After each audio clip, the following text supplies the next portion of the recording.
You know what can't be rained out? Squash at the Toledo Club, hosting world champion Gregory Gaultier from France, taking on Eddie Charlton this evening. Now, Charlton takes the first set 12-10, but then Gaultier rallies to win the next three. All four sets were close, but the 40-year-old former #1 player in the world gets the victory. Now, he retired from the tour a few years ago. He's now coaching for Charlton, the Toledo Club's squash director.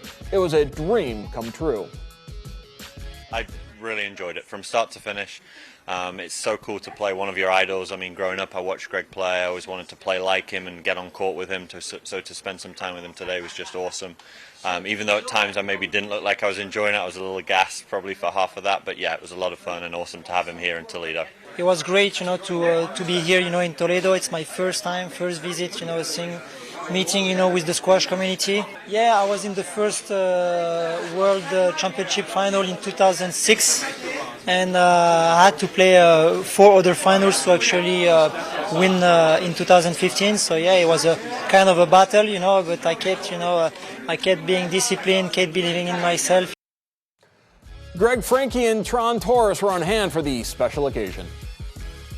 Well, it was an opportunity to watch a world champion and former #1 player in the world at the Toledo Club squash matchup between Greg Gaultier, the French general, and Steady Eddie Charlton, who is also in his own right a world-ranked player, and certainly brought out a lot of people from the club, and to see the sport played at that level, you can understand why. It was really quite a display. Oh, absolutely. Yeah, it's one of those things that you don't get to see as often, but when you can, take advantage and enjoy it.